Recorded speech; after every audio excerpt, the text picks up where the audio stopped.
welcome to the Hunter's Hub. This is your host, Fortron, joined by co-host Pan and fellow guest co-host Steve. How you doing? Hey, thanks for having me. He didn't know what to call you. I just went with Steve. I'm sorry. That's fine. That's what I prefer to be called by. That's what he is on. That's what he's on the Discord, at least. Yeah. I'm Steven on the Discord, which is a fancy. It's a throwback to a Killian experience video where Steven is his arch enemy. So I'm like, and this was the first time I joined Discord, so I'm like, I'm gonna be Steven. I'm gonna be Killian's arch enemy on Killian's Discord. For me, do you guys ever see the movie Multiplicity with the name Steve always reminds me of the fourth Michael, idiot one, who loves.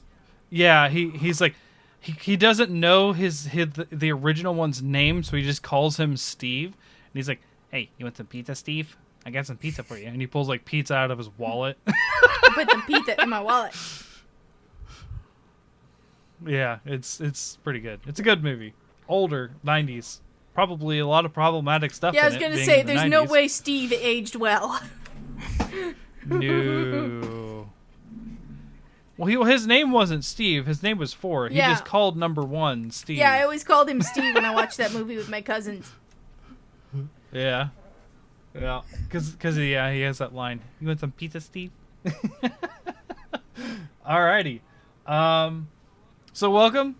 We are still down a permanent co-host with Morg leaving, but we have Steve on to cover for us, which, as some of you know, is Pan's significant other. So we can say husband on this podcast. Here we are. Was being politically correct. Either way is fine. Yeah, but yes, that is the truth. I feel like we were significant others before we got married. That's true. Fair. Yeah. Even if I was still married to my ex, she would never do this. Never in a million years. So, we are going to talk about open world games tonight. We did talk about doing mods, but we couldn't find someone to talk about mods as far as like co-host wise, and I haven't been super diligent about it because Monster Hunter Stories has been taking over my life. And we couldn't think of 5 games that Steve has ever modded in his life. I've done a lot of mods, but a lot of them are just like, fix this one little broken thing. Like, sure. And believe it or not, I would have found a way to fit Monster Hunter in there because I did mod a Monster Hunter game. Did you get the choo-choo trains? No. I modded, at the time it was called 2G, but Freedom Unite, because we didn't know we were getting it in the US. Oh, right. So I bought a Japanese version, hacked my PSP, and modded it with an English patch. And that's how I modded that game. But that's, I guess, spoilers for another episode in the future. Yeah, well, we've been talking about it for a while, because that was our next planned chat before Morg left. That's true. We're going to do it eventually, yeah. Though. But I would even struggle to find 5 games I've modded as well. I mean, I probably have. I just had to think about it. So, but anyways, we're going to do open world games tonight. And I only have 4, and I'm hoping I think of a 5th. I do not play a lot of open world games. It might be disastrous if we have some overlap. Well, I don't think overlap's necessarily a problem because we both just talk about it, but or all 3 of us. I guess that's true. In possible some cases. And one of mine, so we'll have to do the definition thing we normally do. Oh shit, we didn't sit to talk about that. You and I talked about that in the car a little bit, and I broke every one of our definitions. You did. Yeah, so by the way, we came up with this topic this morning, or earlier this afternoon, like driving home from some errands. Yeah, and that's where I was watching Lord of the Rings with the girls. I was like, hey, I got my computer. Oh, by the way. Oh, yeah, disclaimer. I got a new phone. It's no longer 4 minutes behind time. Well, that's... Okay. Anyways, I don't got Yeah, it. it was- I don't it got was so something for bad. that. My phone, we were forced to upgrade. T-Mobile sent us a letter because we were Sprint and we got bought. Said, hey, we're shutting down the 3G network. Your phone only works in 3G. It will cease to work in 3 months. Yeah, Verizon did that around here last year. I can see that being kind of problematic. Oh! Oh, you didn't work at the phone store when they started talking about that, Steve. No, I did not. That shit sucked! I bet. I used to work at a Radio Shack, and we did phone stuff.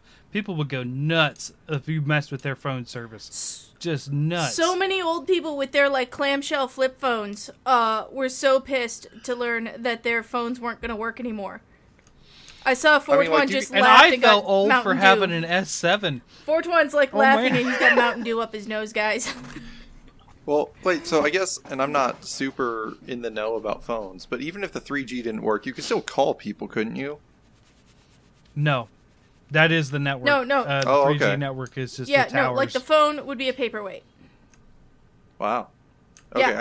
I knew it wouldn't get data, but I didn't know that, like, even calling would be disrupted. That's kind of crazy. Yeah. Yeah. Verizon like was originally going to do it like 3 years ago, and they kept pushing it back because they kept getting like bitched at by their customers. That's fair. Yeah, so I was forced to upgrade, and I stayed in the Galaxy family. I went from an S7 to an S20. I went up 13 major versions. And guess what? It's an old enough model, I have to custom order a phone case for it, because the newest one is out. Yeah, they didn't actually count all the numbers between 7 and 20.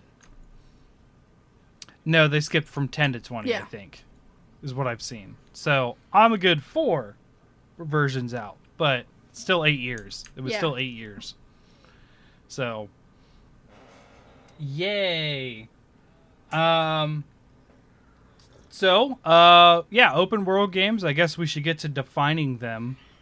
Because depending on the definition, I may have 3 instead of 4. I feel like we can be pretty loosey-goosey. So how about you guys start it off, and then I'll enter my caveat that may or disclude or include the game that I'm talking about. So one of the things we talked about in the car earlier was that basically, like, you've got, after you get off of tutorial zone or whatever, you're free to go wherever you want. That's it. Well, Once you're out of a tutorial zone. not necessarily, but my first gut instinct was like, is Pokemon an open world game? I think most people would say no, but like, It's fairly linear. Mm-hmm. You do kind of get to explore an open world in that. So I'm like, but you do have to follow kind of this path. Like a whole lot of it's locked off. If you don't have cut, you can't get through the tree. Stuff like that. Mm-hmm. Yeah, that's kind of what I was bringing up too. Is that like you're locked for gym badges quite often? Yeah, I have to take my first little break, check on our little boy, but Pan gets to stay. I'll be right back. Yeah. So one of our big definitions, he can still hear us, I think, because he's got his headphones that are wireless. Okay. But one of our first big definitions is that you're able to pretty much go anywhere, with maybe 1 or 2 caveats. Okay. The other thing, without. Go ahead. So, go ahead. I'll end it after this. The other thing we decided was that World of Warcraft doesn't count because it's an MMO. So if it's an MMO, it doesn't count. Well, yeah, World of Warcraft didn't count. What does that, like, it also rules out Guild Wars because Guild Wars is basically World of Warcraft. I don't know what monster... EverQuest. What?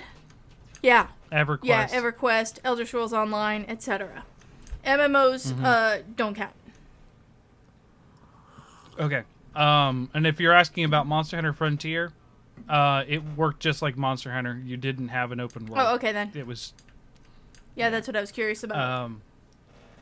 It just had a bigger lobby, and it had some hunts that could take like 16 hunters, but it was still mission based. Okay. So here's my thought. Okay, so if it has to be entirely open at the start, is there not an exception where it can be open world after X point in the game? Well, like I said, after you're off like Tutorial Island, it's possible that it could be open after like X point.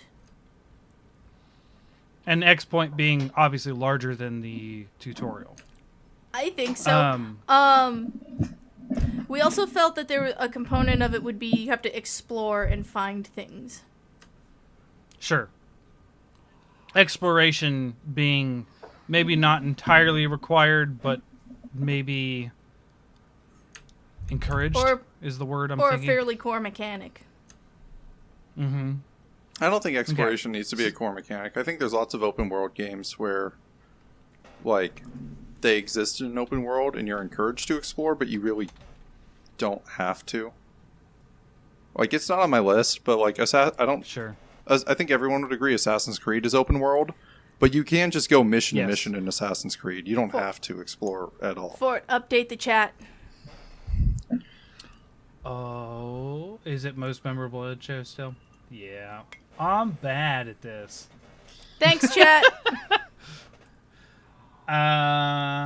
You got Discord full screen this time, though. Games. Yeah. I'm sorry. Hey. It was Chrono. Welcome. So, I would think that yes, Assassin's Creed would be included. And because of that, I'm going to actually replace the game. So what I was thinking of, and I'm glad we're doing this definition thing. Stories 2 is not open world until you beat the story.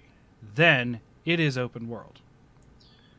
But in the same vein, that is what Pokemon does. Once you beat all the badges, you are open world. So I think that maybe that's too far down the line to call it an open world game. Yeah, I think I would agree. So that's why it was a maybe on my list. But I just found a replacement. All right. Something else that I feel is kind of necessary, and this just gets to my, like, I don't know, thinking about it. Or trying to break it.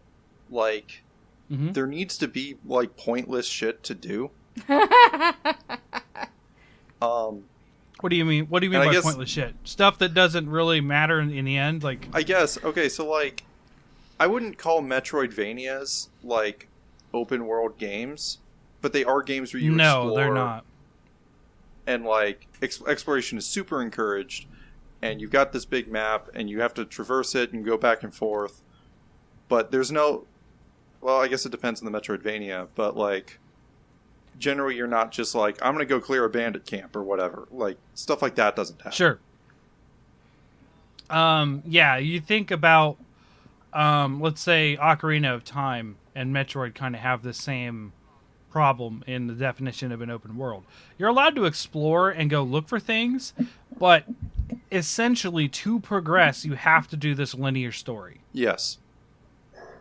Like Super Metroid in particular, you have to acquire item X to be able to progress past door, Y. Fort, have you played the other 2D Metroid games? Just curious. Fusion? Yes, I played Fusion. I played the original, but not to completion.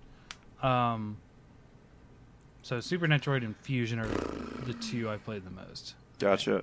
Yeah, I played the hell out of Fusion. I played quite a bit of Super Metroid. It was interesting to me that you specified Super Metroid, because I feel like all the 2D Metroids, and I love these games, but I feel like they're all kind of the same. Mm-hmm. So it was just interesting to me that you pointed out Super Metroid. Well, because it's probably the... I don't know. My favorite Metroidvania game, but Metroidvania is the reason why they failed the definition. I think was easy to describe through Super Metroid. Sure. For me to think it out loud, I guess. That makes sense. Open world games were craze in the PS3 era, so there's a lot from that time. That is certainly true. I think all of my games, all but one of them, come from the PS3 era, actually, now that I think about it. One is PS4 era. Actually, scratch that. Never mind. 2 of mine are later, outside of that era, but 3 I have of them a lot, are in that era. I have a lot of, like, right on the borderline games, but we'll get to that when we get to it. Sure. So, Steve, since you're the guest, why don't you start us off on your first open world game? All right. Well, we will start this. I'll start it off with the first of my open world games that I played, which is Grand Theft Auto 4. This was the first non-Nintendo console. Wait, that's not true. Scratch that completely. Whatever. My first whatever generation console. I got an Xbox 360, and they had this deal where they're like, hey, if you buy Grand Theft Auto 4, which had just come out, we give you a $50 gift card. I'm like, cool. So I did, and I had no interest in playing GTA. I had no real interest in open world games, but I'm like, whatever, it's basically free. And holy cow, did that game blow my mind. But more specifically, I would like to talk about the Ballad of Gay Tony, which is one of the expansion packs for Grand Theft Auto 4. And boy, if Grand Theft Auto 4 doesn't already just like, you know, it's fun to drive around and go bowling with Roman and like go get drunk and throw darts, but also do your missions where you shoot people up and stuff. Ballad of Gay Tony just takes it to the other level. You got the nightclub, you got dancing. They give you a golden Uzi, which like can blow up tanks if you shoot people with it. There's a mission where you have to steal a train using a helicopter. Like, not steal stuff from a train, you gotta steal the train. Yusuf's helicopter is gold, if I recall correctly. What? Yusuf's helicopter is gold, if I'm recalling correctly. Oh yeah, it is like a gold-plated helicopter. Yeah, that sounds bad. Ballad of Gay Tony just goes balls to the wall. I love the story. I love that, like, you know, they're trying... I mean, it's GTA, especially GTA 4 era. They're like, all right, we're clean. We're just trying to run a legitimate business. But the criminal underworld keeps sucking them in. But because it's in, you know, the nightclub scene, it's just... There's so much craziness in that game. There's so many crazy characters. Just love it to death. Haven't played it in 10 years. So it's hard for me to come up. I never played 4. What?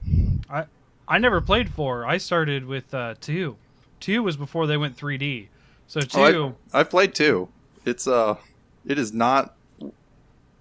Obviously, it came out first, but it's like a different game. Oh yeah, no, it's a top-down driving game essentially.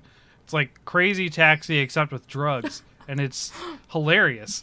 It's the first game that I heard someone cuss in. That because my friend thought it was hilarious. He's like, you can hear him say shit. Watch this. So like, you just ram the car to the wall, and the guy screams out of the car. He's like, piece of shit. You're like, oh, it's like middle schoolers. It was just hilarious to us. But my first in that series that was like 4 was number 3. And number 3, I talked about this a little bit, I think with Morgan when we did the spin-offs episode. Or maybe it was last week. I can't remember. It was recently. I actually prefer Driver over Grand Theft Auto, the original Driver. Because of the survival mode in Driver. Have you guys ever played that? I've never played Driver. I hadn't even heard of it before your last episode. So survival mode in Driver, you get a car, and it's like having Grand Theft Auto. You're like max stars immediately. Except in Driver, they try to kill you instead of just like trying to arrest you or whatever. I mean, so they basically try to arrest you in Grand Theft Auto. Yeah. Unless you pull over, well, like they shoot you. Like that's true. Yeah. What they're doing is they're trying to wreck your car rather than because you can't get out of the car. There's no way to get out of the car. So how they stop you is wrecking you. So like you had to survive and have your car just like not get killed, and it was so many funny videos. I wish I still had some of the clips because you could actually clip it in game and save the videos. There was one that I hit a pole, and these two cops flew on either side of me, and I was like, "Ha ha! I got you!" And I backed up, and they were trying to turn around. And then I got sandwiched by two cars, and because the engine couldn't figure it out, what most game engines did at that time, I went straight up. And I went straight up for like 7 miles. So classic. That era, PS2, PS3 era physics engine. Yeah. Yes, it was wonderful. It was a lot of fun. But yeah. Unfortunately, never got to play Grand Theft Auto 4. I think when it came out, I was heavy into playing WoW then, so I didn't really get into like that era. That reminded me, although maybe you would answer this later, going back to defining open world games. Would you consider World of Warcraft to be an open world game? Without our caveat. Without our one caveat. Without the caveat, I would say that MMOs fall in the problem of having level gated areas.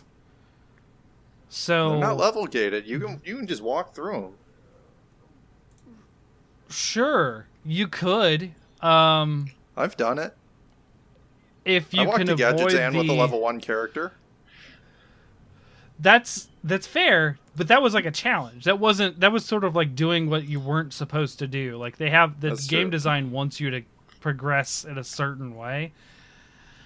It's kind of open world, but like it's like open world. It's like kiddie open world with like the like in the bowling alley where they have like the bumpers. It's like open world with bumpers. Like, yeah, you can do that. You'll die. But you can do that. Most of the time you stay on the roads and actually stuff doesn't attack you. I died a few times when I did this. Also, fun thing is that just from Exploration XP, by the time I got to Gadgetzan, I was level 3 and I hadn't actually fought anything. Nice. Also, I don't have a lot of context for this because I was exclusively a Horde player. So I almost never went to that side of the world. I was always in the Barrens. Like, yeah, wait, what the hell were you doing in Gadgetzan, Steve? Oh, no. What?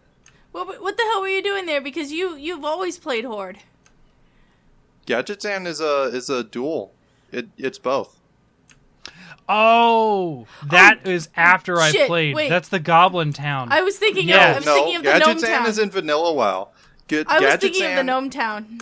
Okay, no. Not Nomergon. Okay. No, Gadgetzan was the town that had the dual auction house. It's out in the middle of the desert. Yeah, it's in Tanaris or whatever. Yeah, no. Yeah, so I walked out there. I was thinking, okay, I gotcha. I'm bad. I was thinking exactly what Pam was thinking. Nomergon. Because gadgets, gnomes, it just makes sense. Yep. No, it does.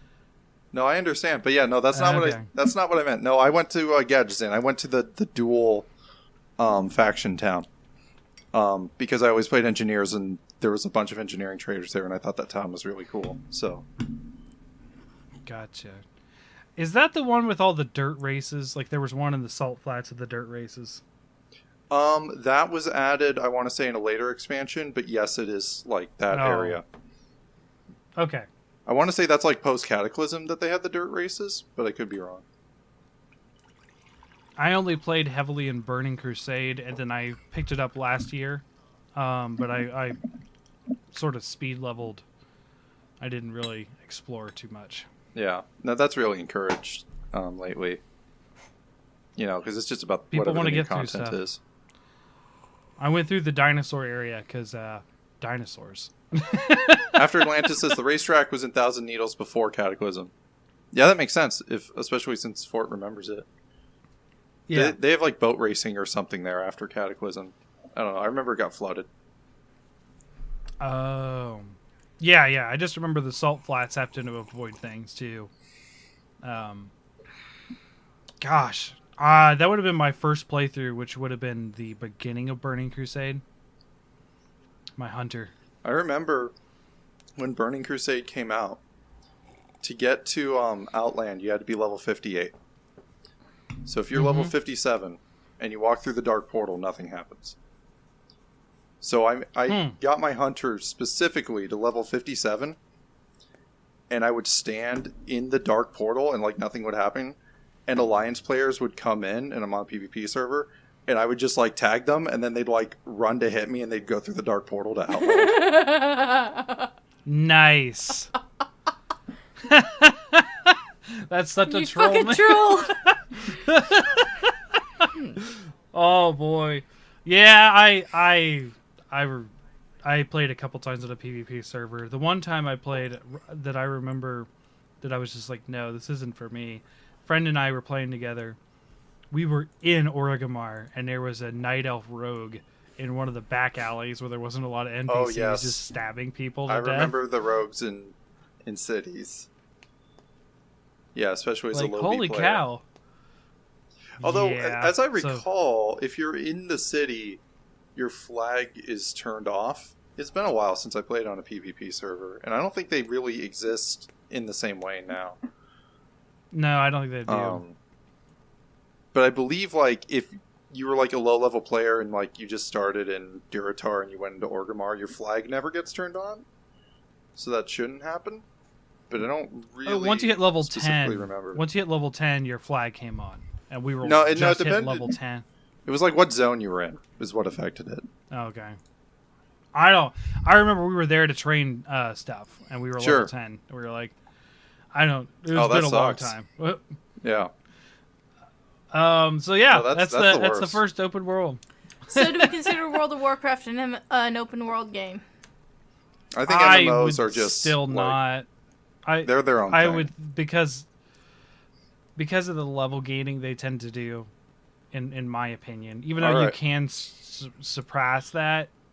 Okay. So now we get to my ultimate troll thing. I meant to bring this up earlier, but I ran out to help someone and got distracted. Okay. So Fort, what were our conditions for an open world game? Can you just recite them back to me? So after usually the tutorial, I think you have to have you can go anywhere, sort of thing. The world opens up per the open world. Is a tutorial required? I don't think a tutorial is required. Okay. It's just there is a safe zone to begin with. Usually, doesn't have to be, but I mean, was it Kenshi? That's not a safe zone to begin with. They just nope, and that's on my list. That one's on my list. But yeah, they're just like, hey, fuck you, go for it. Hey, you're alive. Welcome to the world, and they kick you out the door.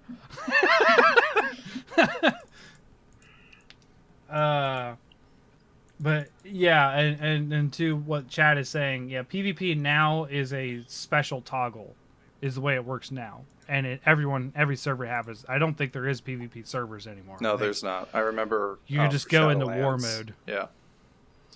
All right. So what were the so either immediately or after a point you can explore, go wherever you want, basically. What else? There's some. There's encouraged exploration. I don't think required, but encouraged exploration. But the design lends itself to exploration. Okay. And then I think that's all we really agreed on. I think the biggest part is it being open world after a point, I think. Okay. All right. So here's my troll, because I'm a trained mathematician. I try to find counterexamples for everything. Is Civilization an open world game? Boo! Boo! That hurts my brain. Boo! Right? You can go anywhere. Exploration's encouraged. Man, there's a little definition. I set it up because you can clear bandit camps.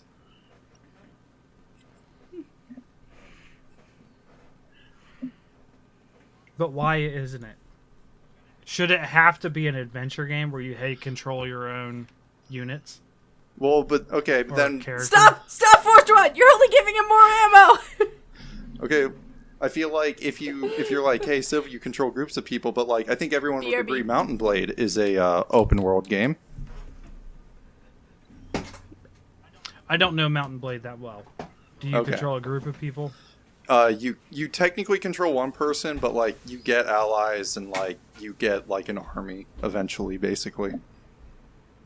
Oh, like the old school RPGs where you have like a party mechanic, like it's not quite a party mechanic.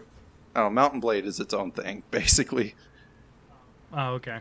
I'm not familiar. I know what the game is. I've just never played it or seen it played. Sure. I've heard of it. Is where we're at. I've heard of it. I know people like it. I know people are excited for sequels to it. All right. I'm not trying to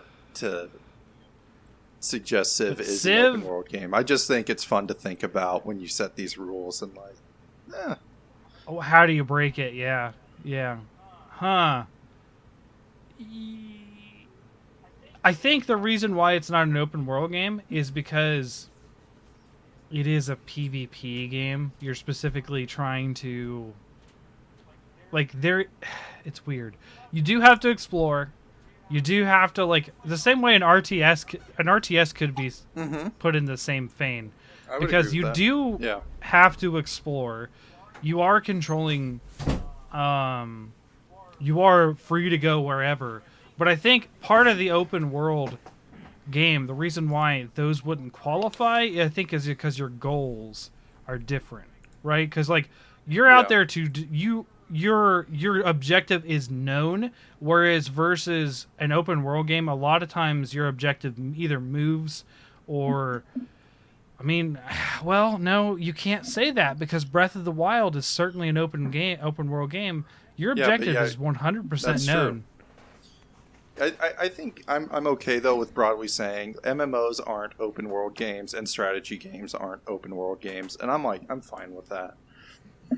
I think that's where I think that's the qualifier we have to use because I can't, based on our very loose definition, those would work. So yeah, I think it has to have. I can't. There's not a word I can say that doesn't also fit a strategy game right now. I almost feel like, and again, Mountain Blade is maybe the exception, but generally in an open world game, you control one character. Like, maybe you can swap characters, but you don't control a group. Not simultaneously, at least. Yeah, and I'm sure somebody's gonna link some party tactics RPG where, oh hey, Chelsea. Was it Genshin Impact? That's one that's open world. I was going to say Kenshi. Yeah, I think you can have a party. I never survived long enough to get a party. Oh yeah, I had a squad of 30. I had a party of 30 people. We had a mini civilization going. Yeah, that's kind of how Mountain Blade works, actually. So Mountain Blade and Kenshi are related. All right. Yeah, I'd actually say they're I don't know. At least their skeleton is the same. Sure. Okay. So, after hurting my brain, we'll move on to pants number 1. All right. Well, can we call RimWorld an open world game?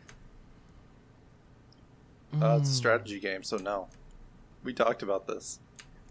We didn't talk about RimWorld. We talked about Civ and RTSs. Yeah, RimWorld. Okay. Okay. Wow. I feel like I find that's like a procedurally generated city builder. But you do have an open world. Holy cow, that world is huge though. I feel like Civilization is more of an open world game than RimWorld. Because you can explore an entire world in Civilization. In RimWorld, you Yes, you can. Actually, I'm not gonna throw out that qualifier because that would wreck one of my picks. Actually. Okay. No. I'm not gonna die on the hill that RimWorld counts. I was just curious. I was just trying to. Say no. I would say in general, strategy games don't count. It's not a strategy. It's a city builder is a strategy. A city builder is a strategy. I will die on that hill. Okay. fair. Okay, yeah. So RimWorld doesn't count. All right, fine. Fine. It's not a was that on your combative list? strategy game, but it is a strategy game. Yes, it was on my list. Oh. Okay, so then the next one on my list is gonna be Kenshi. All right. Because we can't argue against All that right. one being an open world game.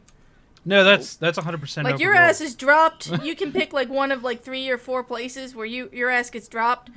And congratulations, welcome to life. It sucks out there. Basically. I had no idea. I played this game for like 10 hours. I had no fucking clue what I was doing. Those are the rookie whole numbers. time. You gotta bump those numbers up.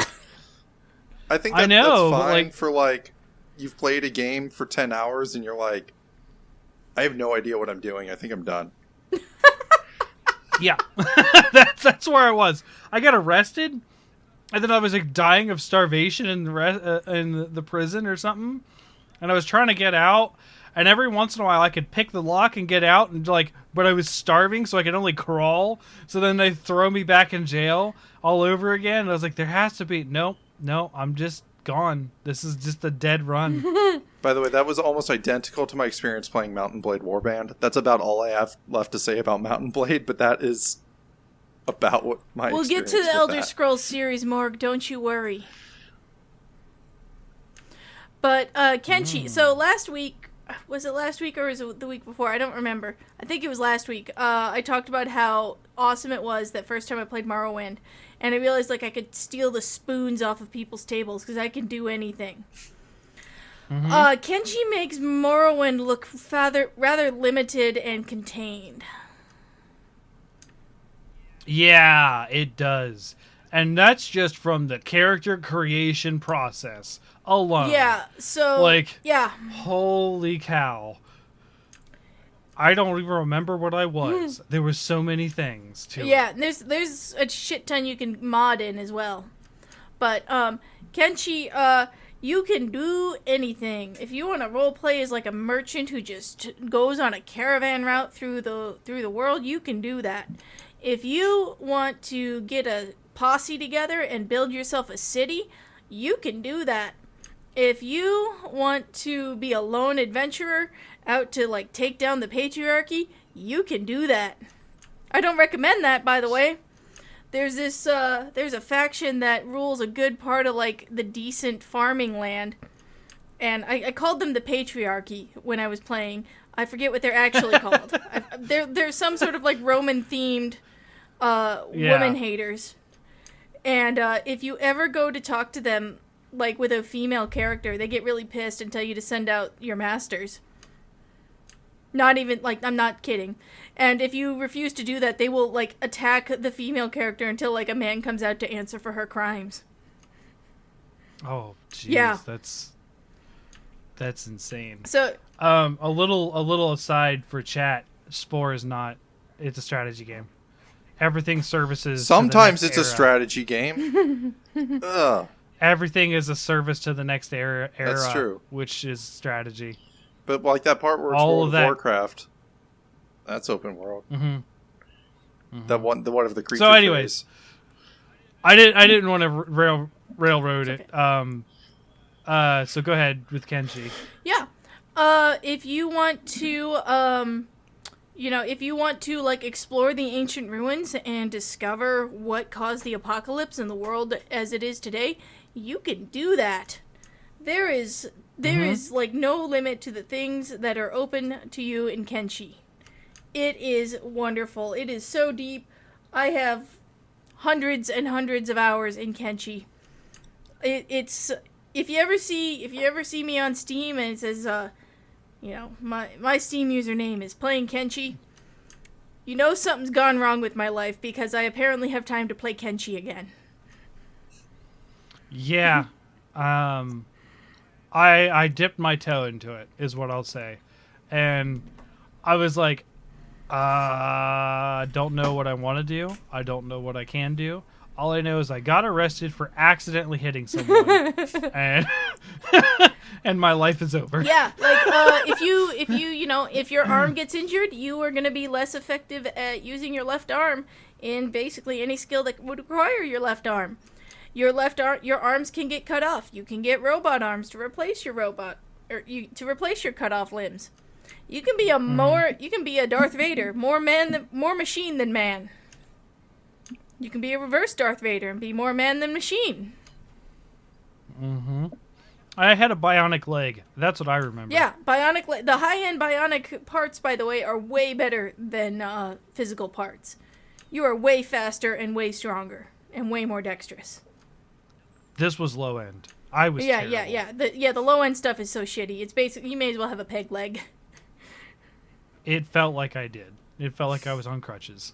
Yeah, it's the graphics are kind of terrible, and the game is choppy as hell. Apparently, the game studio that made it was like 4 guys. They have a lot more money for making. Yeah, they're making Kenshi 2, and they have a lot more money this time. Let's hope I can stomach Kenshi 2. I mean, oh boy, they got to go one. These kind of things, they always go one in two directions. They're either more accessible or more complex. They either the people who are already deep dive, or they try to get more players. So it's already really complex, like. But that's how Skyrim became so successful, more accessible. So, yeah, there you go. We'll see. I kind of get the feeling, though, based on what I know about Kenshi, and I've never played Kenshi, although I was the one that told Pan about it. Brent did. What? It was a Christmas present from our buddy. Because I told him to get it for you. Oh, I didn't know that. I forgot that part. Yeah. Or something. Ooh.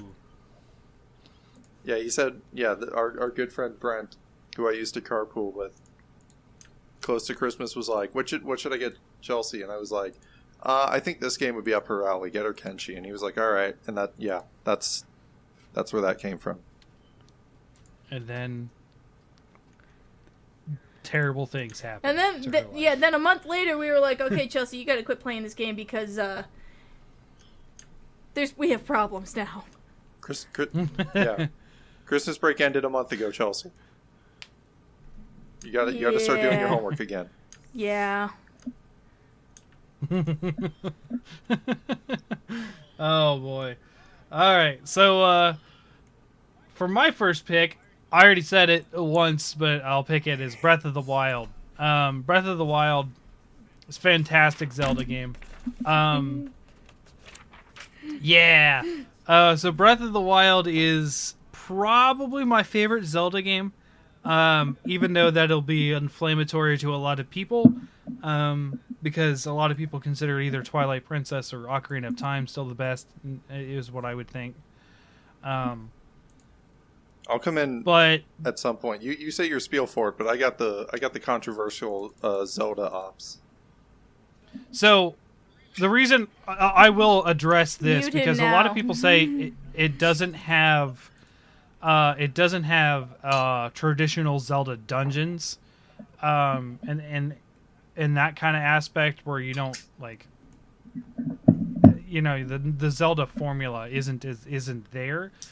I really don't think that Zelda is entirely defined by its dungeons, though.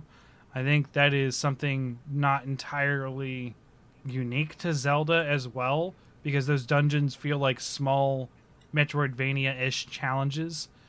Get this to unlock this path, get this to unlock this path, kind of thing. Whereas Breath of the Wild, going open world, it still felt very much like a Zelda game, mostly because of the universe and the characters and that kind of thing, and the tone, although the tone in Breath of the Wild is much darker. Aside from Majora's Mask, yes, I know. Majora's Mask is too dark for me. So what I would like, what I like a lot about Breath of the Wild as far as open world goes, is you do have that tutorial island in the sky. And that tutorial island is indeed open world in and of itself, but it is a border to sort of go out and experience the rest of the world once you get done. And you can indeed do the dungeons in any order. You can choose not to do the dungeons and just go straight to the boss. You could choose to blow up a tree and surf it all the way to the middle of the map if you so choose. Have you guys seen these speedrun tactics? Because they're hilarious. I watched Donkey's video where he just does bullshit Zelda things for 10 minutes. I love how dangerous things feel in the beginning of that game.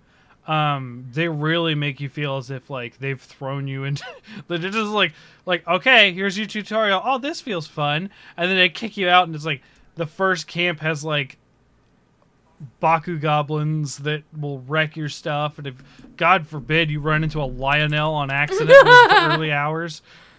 Jeez. Like you can go anywhere and do anything, and I would say that this kind of open worldness is very much akin to the original Legend of Zelda, more so than the other ones. So this, especially with the Lionels and stuff, that I believe that's the first time they've made a return in the series since Zelda 1 on the NES. So like there's all sorts of crazy stuff and like secrets and exploration. So it definitely fits the mold. But Breath of the Wild for me was a fantastic game. It's my favorite Zelda, but it's also, I would say so far, I can't make this judgment. So far, it's my favorite Zelda story as well. But, and I like the characters a lot. I especially like Mipha. But I want to finish Skyward Sword because I never finished it. And I have it. I got the Switch remake. But Stories 2 has kept me occupied for too long for me to start the Zelda Skyward Sword. But I like Skyward Sword Zelda the most. There's nothing wrong with being like, I'm just something about getting older. You know, there's nothing wrong with being like, hey, I'm working on this game and I've got time for other games. That's just true. I mean, I have been playing just Stories. That and Grim Dawn. It's a money-saving tactic. No, not for me. I just buy it and I don't play it till I have time. Yeah. I have so many games. I still buy it anyways. I've bought in 2012 that I still haven't found the time for yet. Mm-hmm. Yeah, that's the. Yeah, I have a stack next to my systems of games that I want to get to. I know you can't see it because it's dark over there, but there's like a tiny stack just beside the controller there that is like, I haven't started Just Cause 4. I haven't started Neo 2. I haven't finished Neo 1, so that's in the stack. I haven't started Uncharted 4, A Thief's End, because I wanted to play that now that I have a PS5. Like, there's so much that I just haven't got to.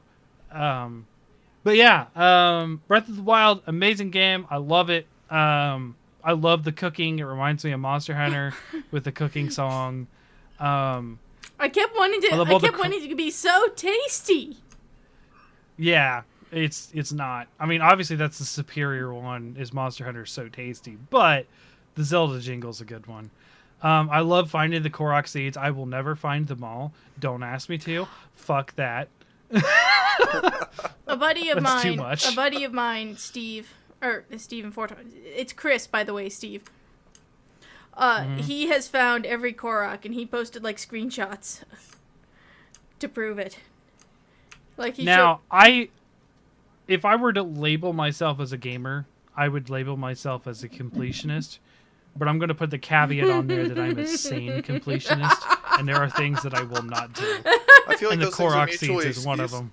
Those are mutually exclusive. You can be a completionist, you can be sane. Like, you can be... Those are your choices. Or you can be a normal person. Or you can be someone who does it for money. You can be a completionist, or you can respect your own time. Like, those are your choices. Or you can play like one game, or you can play your games very, very slow, I guess. It's true too. I do not play things slow. I there was a time in my life where I would buy a game, play it, be done in a week, and I would tell myself I'm only allowed to buy one game a month. And I'd be like, what am I going to play for the next 3 weeks? Because I've already played everything to death. That answer ended up being Monster Hunter Tri. a lot. Yeah, I don't know. So I don't have this problem, me being a person who doesn't really play Monster Hunter. But I don't know how you can even attempt to be a completionist in other games and also keep up with Monster Hunter. Like, that just seems extra, like... Ooh. I only... Look, there's a process when I play a game. I'm like, is it worth completing? Yes or no? I find that pretty early on. I guess I have a lot of goals that I want to finish. Like... There are certain things that I'm like, okay, I'm looking at the achievement list. No, I'm not doing that. That is something that is out of my range. So I'm like a step below a completionist, maybe. I'm like, if it's easy enough, I'll do it. But if it takes some dedication, I'm fine. But if it's going to take me like a full month of dedication to one task, no. I'm curious. No. Because I struggle with this myself. Hunting. With every game that I really like, I'm like, I want to complete this game, but usually I stop. Yeah. Would you consider completing a game as getting all the achievements, even if there's like achievements for stuff that like, or there's not achievements for stuff that you're like, I could do that, and that's like, that should be part of it. You know what I'm saying? So I have a personal definition for completion. Okay. And that is dependent that is dependent on the game. So there is the in my realm, because I've wanted to do a catalog of every game that I've played, beaten, completed, and 100%. And I would say 100% is most people's definition of completion. Okay. My definition of completion is everything that I want to or am willing to do in the game. So, okay, I think that's fair. For instance, in Monster Hunter Rise, I am not to my completion, but that will never be 100% because I did not craft every weapon and armor. Okay. Because I'm not doing that. That doesn't. I'm never going to do that. That's ridiculous. No, I understand. I probably could because my completion is crown hunting, and crown hunting is insane and takes forever, and we're still not done. And I'm taking a break. Like I am not playing Rise right now. So there's like a sliding definition. It's basically my completion is my personal goal. How what am I satisfied? Have I done everything I would ever want to do in this game to put it down? I like that a lot. I like that answer a lot. I asked this Persona 5 Royal made me really struggle with this. Because, so I have every achievement in Persona 5 Royal. But there are 3 secret bosses that I haven't even fought. Fair. And your completion may be above what the achievement list is. Yeah. So it just feels, I'm like, am I done with this game? Like, I haven't experienced everything it has to offer. But I have all the achievements.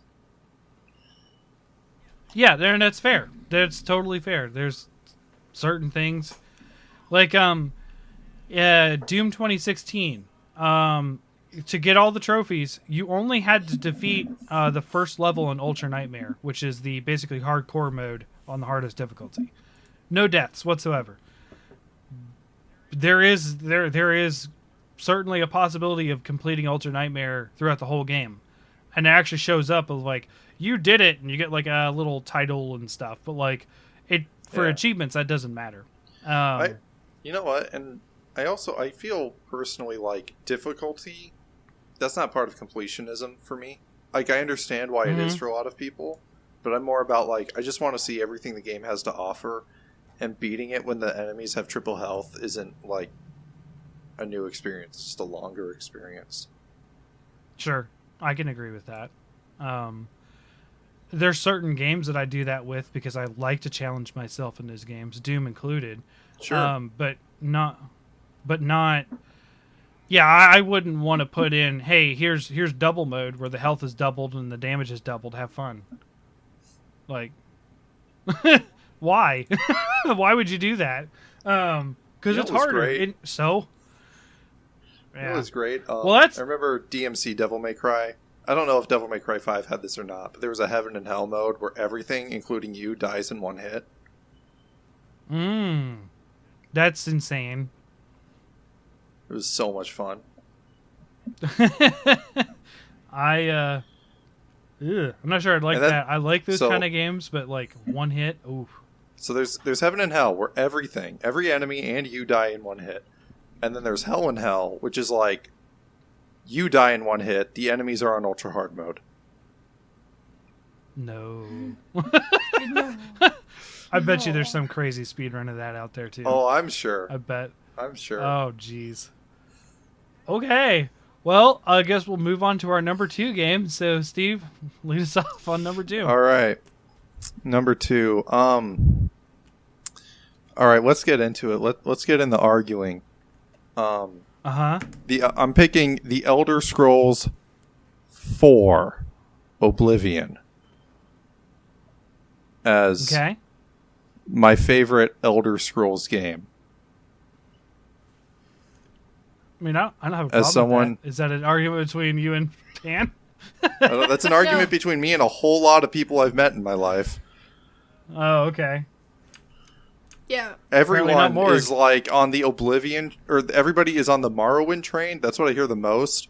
Or a lot of people are on the Skyrim train because they started with Skyrim and can't go back, basically. But I started with Oblivion and can't go back.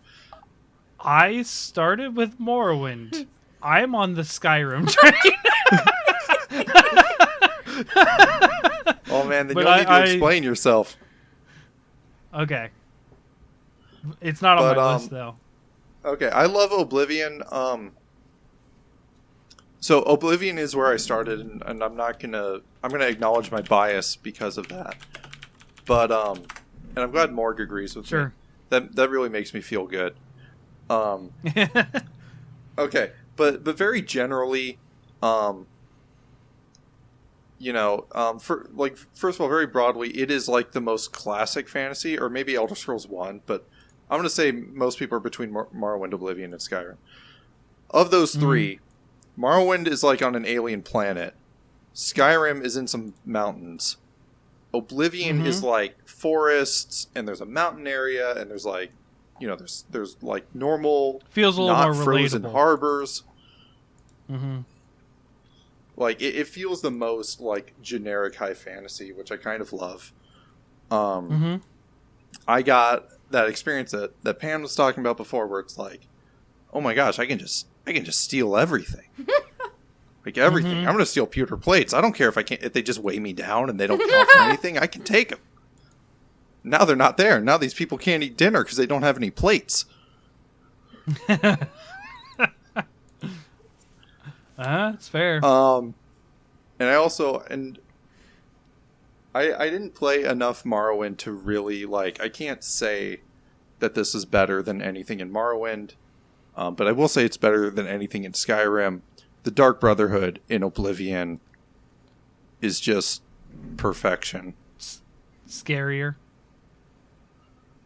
I feel And like they were Shivering not Isles scary is in Skyrim. No, the fucking plot. wonderful. The plot you go through with Lucian LeChance.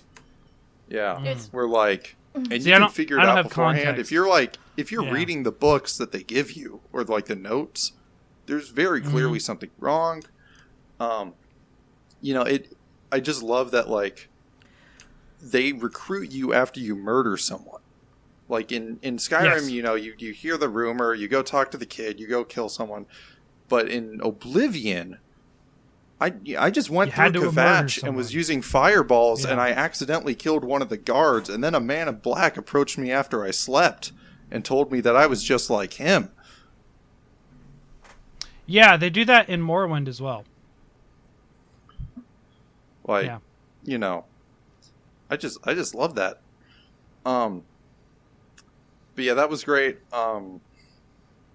I think the combat, and this is something that a lot of people argue with me, and I'm not going to say the combat in Oblivion is good, but I think it's better than Morrowind. Just that in Morrowind, everything is too stamina dependent. And you just, Like, go it's click, just click, too click, click, click, easy. click, click, click, click, click, click. Yeah. It's just, Yeah, it's not Morrowind too is easy, terrible with combat. but it's too easy Yeah. to just run out your stamina, and then you can't even get away and recover your stamina. Best Because you weapon need is a stamina to Tonto run because you away? can just it has the it. Best weapon is a Tonto because it's the fastest swing. I remember just like, My- I don't know, fighting a mud crab or equivalent enemy, like right at the beginning of Morrowind, and like I can't kill this thing because I don't have enough stamina. Like, Yeah. oh my god. Yeah. Dude, I remember there was some, like, I don't remember what they're called. I don't think they're in Skyrim, but they're like these bug things that were like, this is That might have Morrowind, been by it. the way. giant It fleas? might have been some, something. Not the ones that you not fast travel. Not the Striders. I think those were called Striders. I think I remember Silk that. Striders. Yeah, Silk Striders. Not the Striders. Those things were They super were kind of cool. reminded me of like a cross between an ant and a grasshopper. They were super big. Those things. Like, I accidentally stumbled upon one of those, and they would just charge you. And I was you're like, just I'm fucked. dead. Yeah, I'm just dead. I'm just dead. I'm a thief. Like, I'm here to steal things and get rich. I'm not here to fight. So, thank you, goodbye. Like, those would just kill me. Yeah, and that was the problem that I had with Morrowind, even though I played it a lot in my early high school days. Like, it never felt good to be in combat. Yeah. I can see it got better in Oblivion. Now, for me, where it shined was Skyrim, and that's probably why Skyrim is my favorite. Is gameplay wise, I felt that was better. But I would absolutely I can understand believe, why. or I would Go absolutely ahead. agree. Skyrim has better combat than Oblivion. Mhm. If I could play Oblivion with Skyrim's combat engine, I'd be much happier. Oh yeah, But I think the things that Skyrim does worse than Oblivion kind of outweigh that overall. sure. No, yeah, it's very let's say streamlined, right? That's the Yeah. modern term. Streamlined to be more palatable. Even though there's a ton to do in Skyrim, Oblivion and Morrowind both just, they make it look like a puddle next to a lake. Yeah. And I don't know, like there's just so many little touches in Oblivion. I love that literally every single level up screen has a different like motivational quote. Yes. Yeah, there's a lot of flavor. After Atlanta says, aren't there mod teams working on porting Morrowind and Oblivion into Skyrim's engine? This is There something have I've been been reading for 10 about years. since I remember reading about Oblivion in like 2007. When somebody puts it out, I'll be happy to play it, but I don't believe I've it's also gonna been come reading out. about Skywind since Yeah, 2011. Skywind. You know what I haven't done yet? I own them. I own all 5 games. I own the original and Daggerfall. So Daggerfall being Elder Scrolls 2. I've never played Daggerfall. The original was kind of rad. I haven't played them yet, but it is on my list of like quote unquote Steam games to play because they're on GOG. Yeah. Right.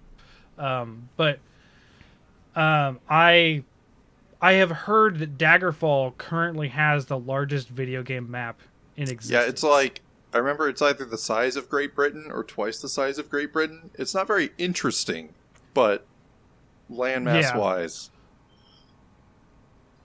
That's a lot of travel time. But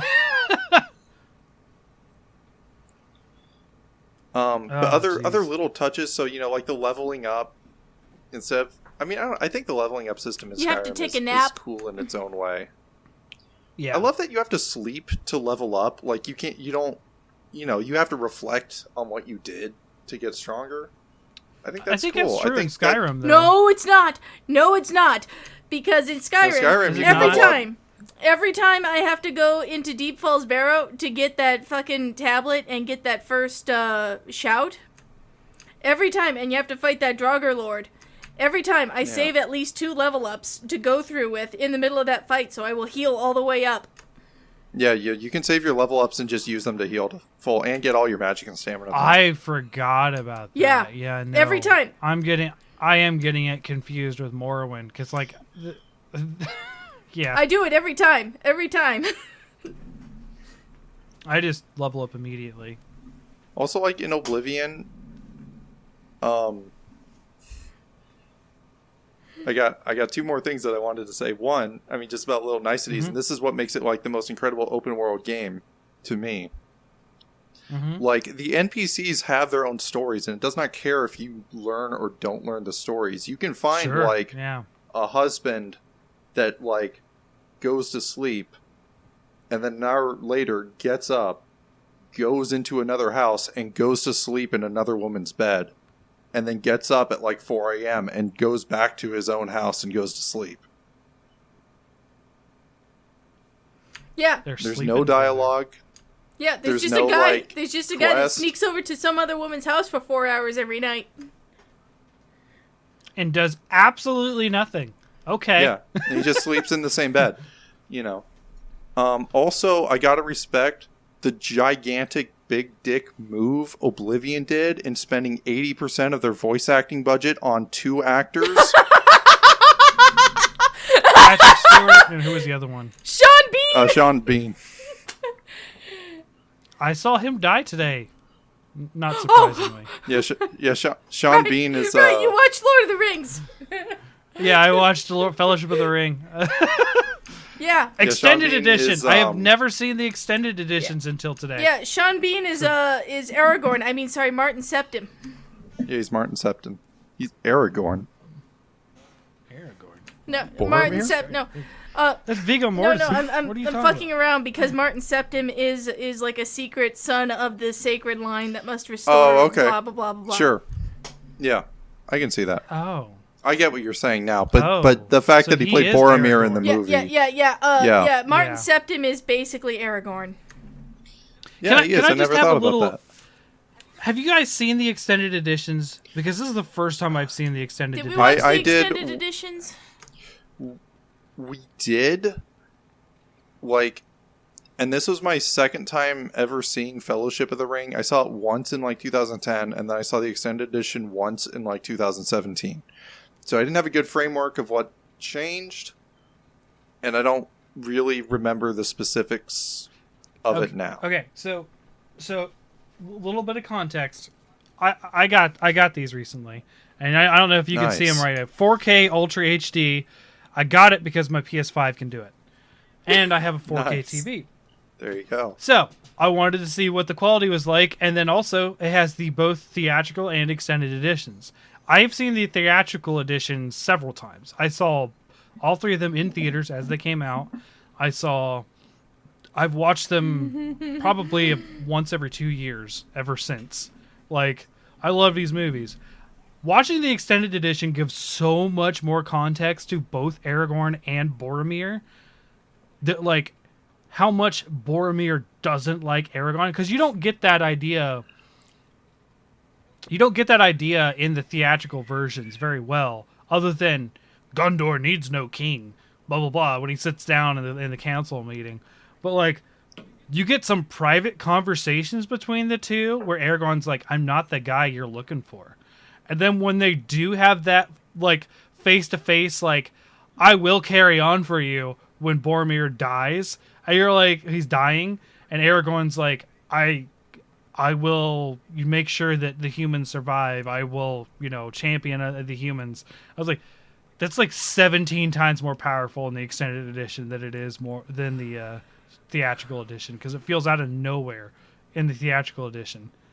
And then, like, you've seen all these conversations between the two beforehand in the extended one. It's just crazy. Like, go ahead. I was just going to say, at some point when my son is old enough that, we're not watching stuff, baby YouTube, I guess is what I'll call it. Yeah. I look forward to watching the extended editions with him. But right now, I just don't got the time. I told my kids, because I normally put on a movie for lunch, and I said, our lunch movie is going to be a daddy movie. And it's gonna be Fellowship of the Ring. And my oldest was like, "Are we gonna watch the second one tomorrow, or after this one?" And I'm like, "Not after this one, because if we do it after this one, it'll be past my recording time before we finish." Because I kid you not, I thought it was funny that, like, oh, there's so many discs. It's because they had the theatrical and the UHD, right? Sure. The extended. No, the extended is split across 2 UHD discs. That's So, incredible. I actually had a please stop the movie, put in the second disc on That's the best. like a modern Blu-ray. Like, I was like, holy shit. cow. The level of like file size on these discs even though I think because the last time I saw they're that long. was like a VHS of Titanic. That's the last time I remember experiencing that. They're just huge. They have to be just massive file size wise on those discs. So it actually was funny because it ended like the disc is like, please continue on disc 2 with a little fleety like Bilbo writing, and I was like, oh, and it happened like right after they do like the and my axe and my bow kind of like the little. The 9 Fellowship of the Ring, cut to black. Please continue on next disc. And I'm like, it's actually, I feel like that's kind of the perfect place for that, honestly. It is, yeah. But I was like, there's no fights in that first disc. Like, none. And I was like, okay. So second one is all the fights and all the stuff. And there's so many more stuffs with the elves. With, what was her, the big elf lady in the woods that they meet towards the end of the movie. Galadriel. There's so much more context for her, and like that whole like, why is she being tested out of nowhere? Like what does this make sense? So there's more to that. There's a thing about Gimli wanting a lock of her hair that was never in the theatrical edition, and I was like, oh, weird. I guess Gimli has a thing for elves. It's not creepy in the books. It's not. I know. I've read the books. Or, let me correct myself. I've listened to the books. Because reading that, I would have fallen asleep. I damn near fell asleep listening to them. I sure did try to read Fellowship of the Ring in high school. It's just... I like reading, but it's a bit much. They're dry. For me, Fellowship they're in very particular. dry. I remember like 50 straight pages of walking. And that's where I was like, I gotta just put this down and get a different book. I gotta do something else in my life. I was into the Hobbit. The history of Hobbit cultivation of hemp. Yeah. No, not that, but Which like the talking about all the families and like why this family hates this family from like this grudge from like 3 generations ago in like Hobbit generations. And I'm like that was fun. Bilbo's party was fun, but like once they actually start going into the woods, I think I stopped. I remember there was like a 50-page stretch between them like leaving the Shire and meeting Aragorn, and that's where I was like, I just can't. Oh, that's all of Tom Bombadil that wasn't in the movies. Yeah. Yeah, they also like get lost in an ancient cemetery. Mm-hmm. They do, and they meet the druid who turns into a bear. Yeah. It's all sorts of crazy stuff that you don't see in the movies. So that's Steve's number 2. So Pam. Big Dick Energy was spending all their money on Sean Bean and Patrick Stewart. Yeah, that's right. Oblivion. And they kill it, man.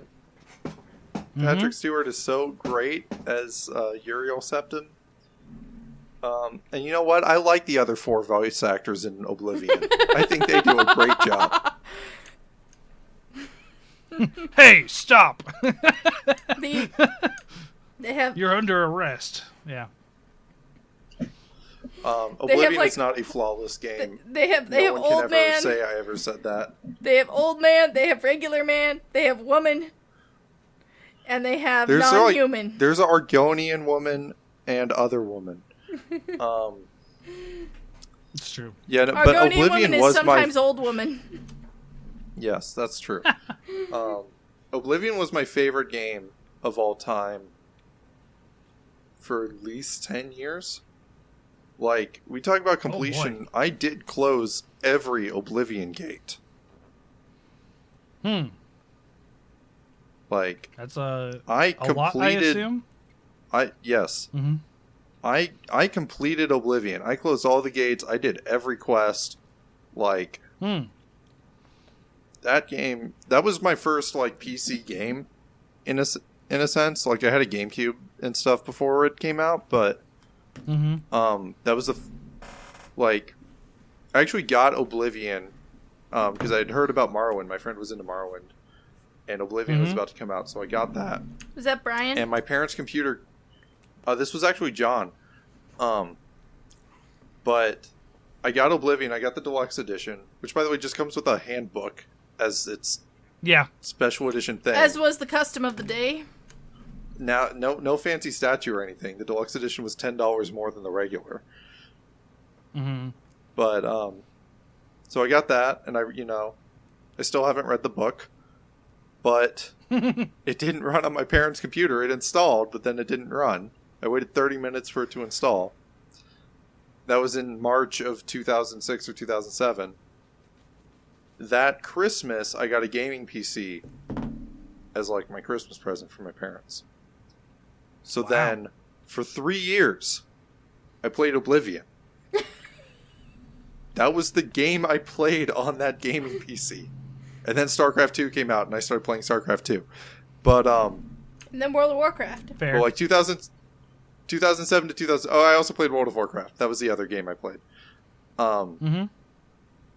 But yeah, so I did everything in Oblivion. And yeah, that game, I don't know, it's special. Okay. So Pan, what's your number 2? We are running long today. Y'all keep picking my games. Oh, okay. So That's all I good. was going to talk about Breath of the Wild, but y'all talked about it. I was going to talk about Oblivion, but Steve covered everything. I don't really want to bother with Morrowind because I talked about it a ton last week. So we'll move along to Majora's Mask. Yeah, that's pretty open world. Yeah. And I'm ready to fight you if you want to call it a not open world game. No, my little experience with it, it's pretty open world. Yeah. So, Majora's Mask. Picture it. The middle of nowhere, Nebraska. Now, I'm not talking about regular Nebraska. I'm talking about middle of nowhere, Nebraska. I'm imagining a soybean field. You would normally be I feel correct. like that's pretty dead on. You'd be normally correct, but this is actually up by Valentine, so it's actually a desert. Corn. No, it's a desert. Oh, desert. Yeah, it's the Sandhills. Mm-hmm. It's a desert with like one river through it, and then there's like a beautiful picturesque valley there. There's lots of camping and fishing there. Anyways, I have many relatives up in Valentine, and when I was a kid, we would go visit said relatives every summer for a few years. Mm-hmm. So we go up there, and some second cousin or some shit of mine, he's about the same age as me, so of course I gotta play with him. He's got an N64. Well, maybe playing with his cousin's not gonna be so bad. Mm-hmm. And he's got... Now, this is maybe 2 or 3 months after my big Ocarina of Time Superman 64 debacle. Sure, yeah. And... Yeah. Yeah, and he has this game called The Legend of Zelda Majora's Mask. And instantly I'm like, oh, well, you have a Zelda game. There's another Zelda, yeah. Yeah. So, and he said this game was too tough for him. I was like 2 years older than him or something like that. This game was too hard. He and his mom couldn't figure it out. So, he and I, instead of camping and fishing and inner tubing down the creek and stuff with our relatives, my second cousin and I just stayed in the cabin all week playing Majora's Mask.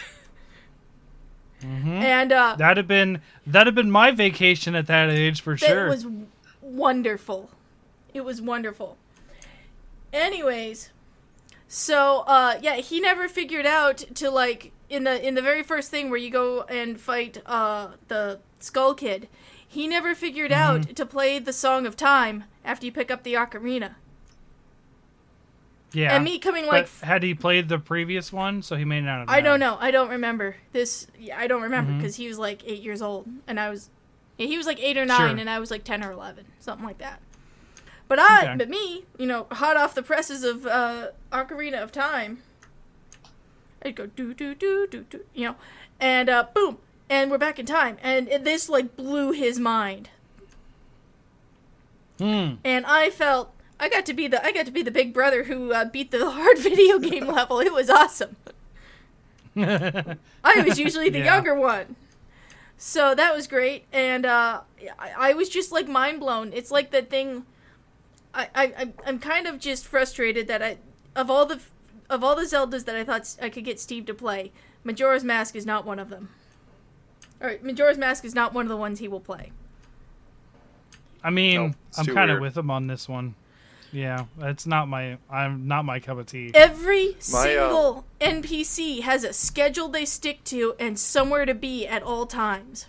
That's rad. I respect the fuck out of Majora's Mask. I just don't like playing it. Mm-hmm.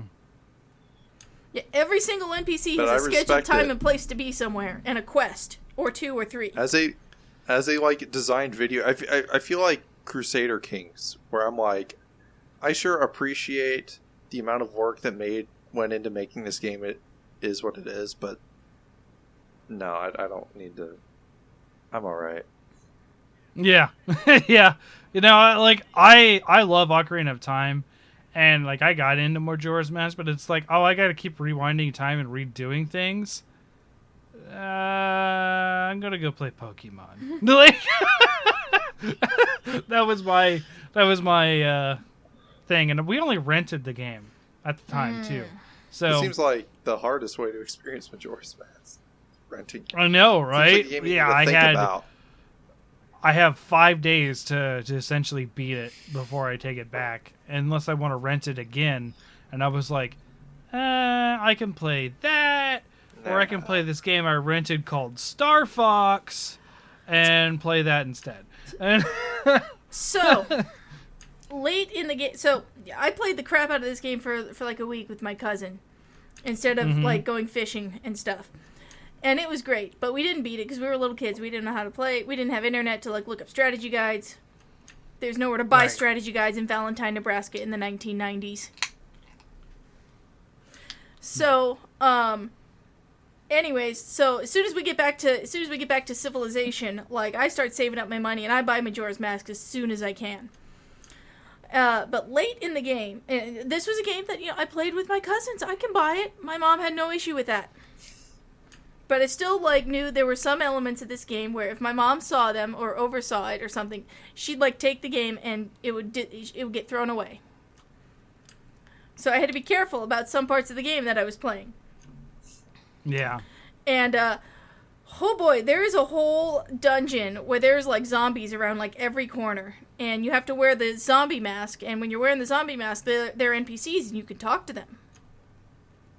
yeah. And I don't. You're probably familiar with the Re-Dead scream, right? Yeah, I am. They still make the Re-Dead used to Yeah, they still make the scare scream. the shit out of They me. still make the scream if you're talking to them with that mask on. Every time you talk to them, Yes. they do the scream. Yes. Now, Oh. you do not know anxiety until you're trying to get through that zombie dungeon. They make that fucking zombie scream every time you talk to them, and you're just glancing over your shoulder every 5 seconds for your mom to walk in and see you talking to a zombie on this game that you're probably not supposed to be playing. That was some fucking anxiety. I would always get to that point of the game, and I would either reset because I wanted to keep playing it, so I'd just wipe my save file and play it over. Or I'd wait till someday when my mom was going to be gone all day, and then I'd blast through the zombie dungeon. I remember just the Temple of Shadow, where you had to go back as a kid and play in Ocarina of Time. That scared That too. freak out That of me. too, yeah. Yeah. Yeah, there were a couple of spots. Oh boy. There was one time where she really wanted to look in depth at this weird game that I was playing. Thank God I was just going into Jabu Jabu and fighting jellyfish. Oh, yeah, for Ocarina of Time, yeah. Yeah. Gosh, that's got to be my least favorite dungeon in that game. It is Jabu Jabu. sucks. Yeah. You turn your back on that fucking mermaid for 2 seconds and she disappears. It's like, it is an escort quest. I was going to say, it's like an escort quest. It is. It is an escort quest. Yeah. What am I thinking? It is. Yeah. So, anyways, Okay. Majora's Mask, it's wonderful. I love a good time travel mechanic, even though there should be 6,000 links running all over Clocktown at this point. We don't question time. We just use it. Okay. I gotta remember. So, I gotta remember that quote for my D&D game. Oh, we don't question time. We just use it. Yeah, they have some time. I mean, they have some time fuckery going on right now. I literally said that off the top of my head, Pan. So there you go. I've never heard that anywhere. I like it. Yeah, I was actually going to ask if that was from something. No, I just I was just off my head.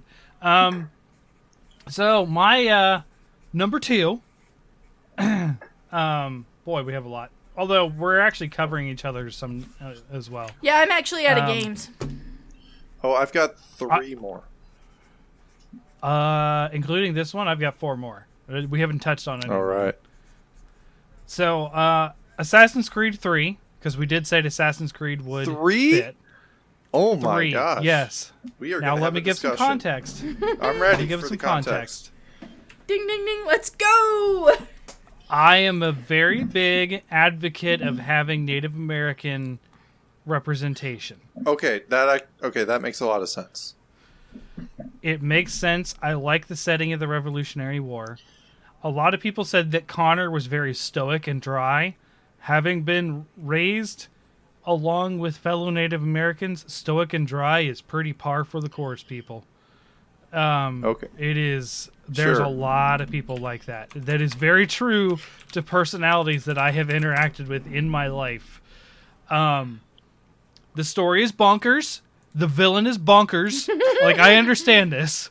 I just want to point out, me and Devin, who you had on last week, who both played quite a lot of Assassin's Creed 3, we quote at each other all the time. There's this line that we both independently found hilarious. Where they're like, I don't remember the exact context, but there's something like, Connor, they're going to take all of our land. And Connor goes, how is this possible? We destroyed the tea. Ah, yes, because the Boston Tea Party. I like how they insert him into all those historic revolutionary events, too. That is so cool. But just this line, I will. How is that possible? We destroyed the tea. Also, obviously, it's a huge bias because of my heritage and background. And that kind of stuff. I think that's totally that's a great reason to enjoy a game. Absolutely. Also, they have tomahawks, and tomahawks are my favorite weapon. Period. Because I actually know how to throw a tomahawk. So, like, it's. When I see a tomahawk in a game, I go for it. There's a reason why that is my default grenade in Call of Duty, because they have tomahawks and they're hilarious. I will also say, in Assassin's Creed 3, I stopped playing Assassin's Creed at 4, by the way. I played a fuck ton of Assassin's Creed up to 4. Yeah, I played 3 and I was stuff done. Aside, I would say 3 is like the best open world experience. Sure, yeah, it's very open world, and it's partially why we talked about it. It's on my list. I would say that 1 and 3 are my favorites. I could not get into 2. I have owned the other ones. Well, I hate Ezio as a character. I didn't like him. Wow. Okay. All right, you'd say he was a brash, cocky Italian that I just did not enjoy. I would love to really engage on that, but I want to let you finish on why Assassin's Creed 3 is great. So, obviously the story is a bit nuts. They do change a lot of things to sort of fit this whole assassins, whatever, versus Templars in the story.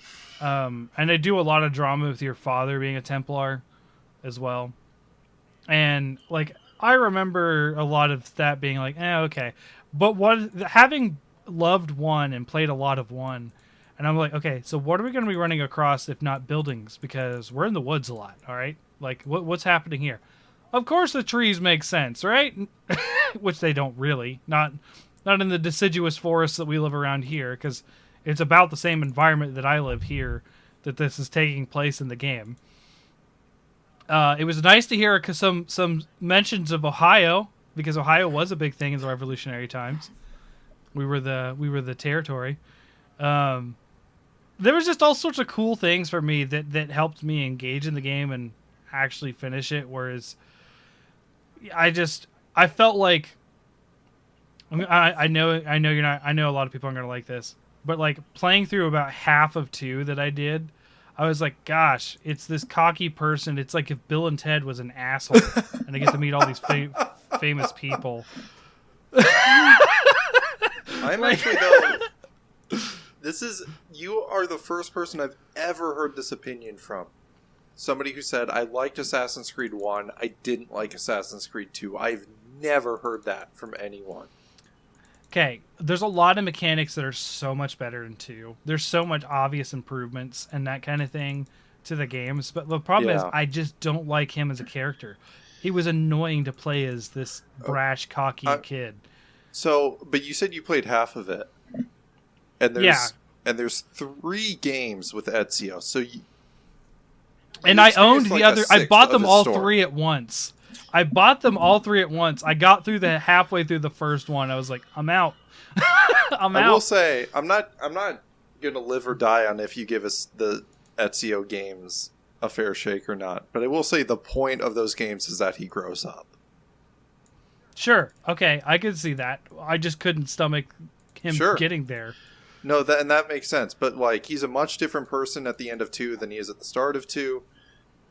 Brotherhood, he's basically a different person, and in Revelations, he's like old, and there's like this crazy scene in Revelations where you're hanging out with these young assassins, and Ezio's like, yeah, I used to do this and that when I was young, and the young assassins are like, old man, you were never young. And I'm like, I remember when Ezio was young.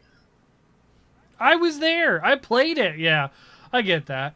I can see the appeal, but like, it's just like sometimes you're playing a game and it's just not for you at that time. Sure. Yeah. Also. No. Like I said, I'm not going to live and die if you do the Ezio games or not. But I do want to make it known because those are my favorite Assassin's Creed games. Mm-hmm. I get what you're saying, and that's like the point. Right. Whereas conversely, Connor in Assassin's Creed 3 immediately in. I was like, okay, cool. I like this guy. Let's go. He does some growth too, as well in there because he becomes like more savvy to the world. Yeah, but it's not. I wouldn't say it's a lot of growth. I'd say he's roughly the same character at the end as. Yeah, he's less idealistic. Gear, I guess. Yeah. Yeah, he's less idealistic at the end of the game, but a little bit more. Yeah, like you said, a little more aware of the world at that time. And yeah, it's just like, for me, it spoke to me as a person more so than the first 2 did. And I just enjoyed playing those games for a little while. Unfortunately, in my opinion, to play 1 or 2 of those games, you played them all mechanics-wise. So I was kind of done. I wouldn't argue with that. So my experience with Assassin's Creed, because as a teenager I was very big into ninjas and stealth games and stuff like that. I was very hyped for Assassin's Creed. And I remember I got the Game Informer where it was like announced, or maybe it wasn't announced, but it was like, whatever. They had Altair on the cover. Yeah. And it was kind of hilarious because based on that article, it didn't make it very clear that it was in the Middle East. And I thought it was just about blending into society and like assassinating I think they did that on purpose. Because remember when this game came out, we're in the middle of the war on terrorism, right? That's true. It's a very ballsy move to make you the main character a Middle Eastern person. Absolutely. It was insane. Early Assassin's Creed had some balls on it. I remember them being like, we're doing Back in Time, but we're not going to do Egypt. We're not going to do ancient Greece. We're not going to do Japan. We're doing the stuff that video games don't do. We're doing the Crusades. That's what they said. Now they've done 2 of those 3 now. Yep. In the same series, but yeah. But so I thought it was going to take place in modern times. I was super hyped for it. And it starts in modern times, sort of. Mm-hmm. It started in 2012, and it was 2008 in real life, which is weird. But 4 years to develop the Animus. Get to it.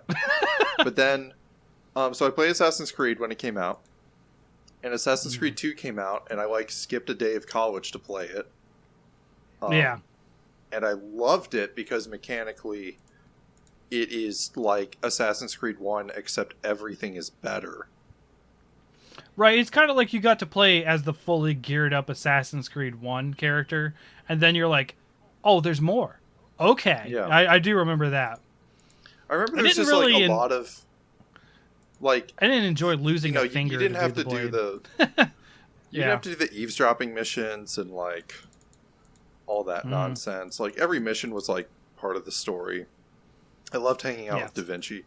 Anyway, so that was great. Brotherhood came out. And I remember playing that, but just being like, yeah, it's more of 2. Revelations I skipped. And then Assassin's Creed 3 was coming out, so I replayed all of them. Mm-hmm. And I played them all straight in a row, preparing for 3. And then in 3, they changed the engine, and I'm like, what the hell is this? I just played 300 hours of Assassin's Creed.